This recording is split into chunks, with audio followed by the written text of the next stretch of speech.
ازيكم يا حلوين؟ عاملين ايه؟ يا رب تكونوا بخير وفي اتم صحه ونعم الله. مبدئيا كده نصلي على النبي زي ما احنا متعودين دايما. اللهم صل وسلم وبارك عليك يا حبيب الله. النهارده بقى يا امارات هنعمل الزلابيه او لقمه القاضي، سميها زي ما تسميها. بس النهارده اقولك ازاي تعمليها وازاي تطلع معاكي مقرمشه وازاي تطلع بالشكل اللي انتوا شايفينه الجمالي ده. يلا بينا نشوف حضرناها ازاي بطريقه سهله جدا وبسيطه. اول حاجه كده نحضر السيرب. هنا جبت حله رفعتها على النار كده، ضفت فيها كوبايه من السكر عليهم كوبايه ونص من الميه ومعلقه كبيره من عسل الجلوكوز. مش اساسي في الوصفه، لو عندك حطيها مش عندك عادي جدا. ونص عصره ليمونه كده. وفي الاخر خالص وانا بطفي النار هضيف ظرف من الفانيليا وهطفي النار. هسيبهم بقى يغلوا كده لحد ما القوام يتقل معايا.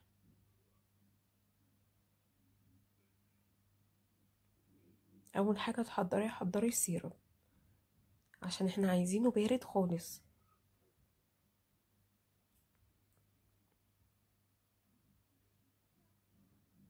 بجد اسهل طريقه ممكن.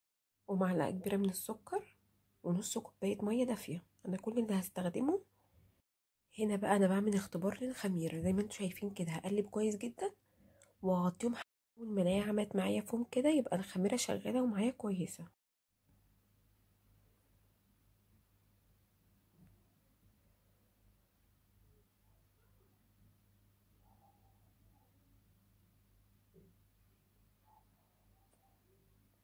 هديها بقى تقليبه كده كويسه وبعد كده هغطيها واسيبها ترتاح كده 5 دقايق.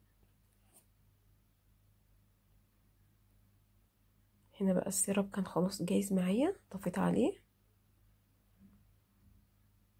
وهي الخميره عملت فوم زي ما انتم شايفين كده. هنزل بقى بكوبايتين من الدقيق، عليهم معلقتين كبار من النشا ونص معلقه صغيره بيكنج باودر، ومعايا كوبايه من الميه للعجن. الميه دافيه من غير بقى ما تحطي لبن بودر ولا اي حاجه، بشويه دقيق وميه هتحضريها. انا عايزاكي بقى هنا تركزي كويس جدا، بصي على قوام العجينه كويس جدا، هو ده القوام المظبوط. انا مش عايزه العجينه ولا تقيله قوي ولا خفيفه، هو ده القوام المظبوط اللي انتوا شايفينه. كل اللي استخدمته على كوبايتين الدقيق كوبايه ونص من الميه. هغطيها بقى واسيبها تخمر. اهي بعد ما سبتها اختمرت معايا زي ما انتوا شايفين كده. هطلع بقى الهوا منها كده وابتدي اخدها بقى عند الزيت كده وابتدي اشكلها.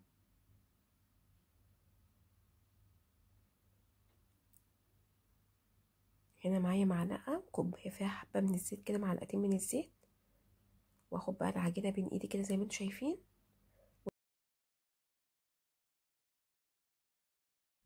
كل مره بعمل فيها كده زي ما انتوا شايفين، بنزل المعلقه في الزيت عشان العجينه تنزل من المعلقه متساويه.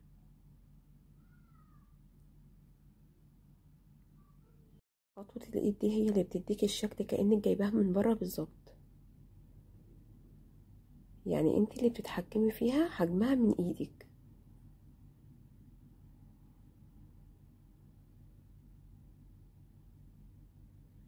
كل حاجه واضحه قدامكم كده.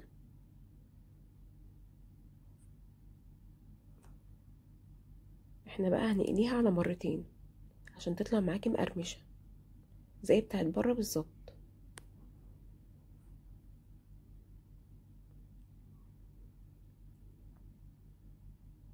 وصلتي معايا لحد هنا وما حطيتيش لايك، حطي لايك وكومنت الحلو منك عشان ارحب بيكي.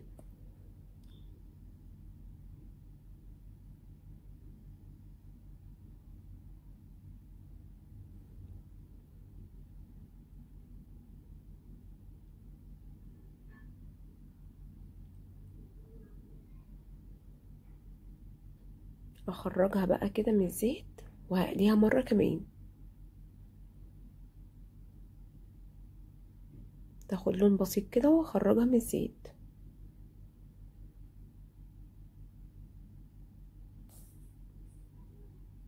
هعمل الكميه كلها بقى بنفس الطريقه وهنحمرها للمره التانية.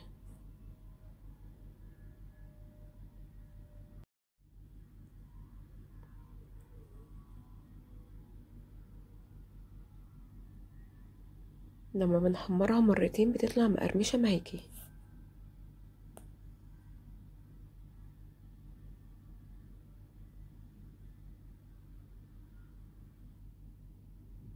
بديها لون بسيط كده واخرجها.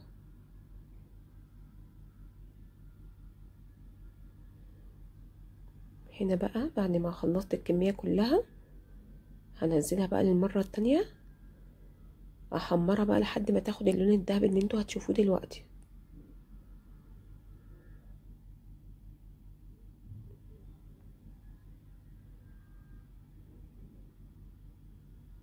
لما بتحمريها مرتين بتطلع مقرمشة معاكي.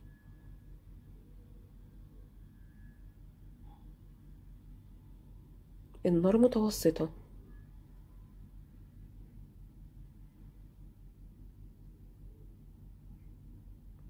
وزي ما اتفقنا السيرب بارد وهي اللي بتبقى سخنة.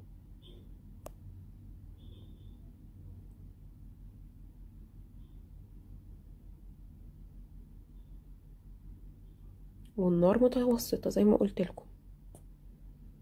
اهي كده اللون بقى معايا ممتاز كده جدا. شايفين لونها؟ بجد حاجة كده تبارك الرحمن، بجد تحفة.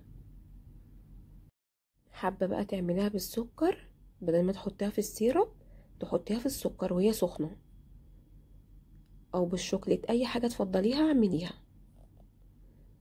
اهو بعد ما خلصت الكمية كلها شايفين الشكل بتاعها بقى جميل ازاي؟ بجد حاجة كده تحفة. بصوا ما فيهاش ولا غلطة ومقرمشة جدا جدا. بصوا القرمشة بتاعتها كأنك جايباها من بره بالظبط. اتمنى بقى يكون طريقتي عجبتكم. لو عجبتكم بقى الطريقة ما تنسونيش بقى في اللايك والشير والسبسكرايب للقناة، ونتقابل في فيديو جديد ان شاء الله. في حفظ الله.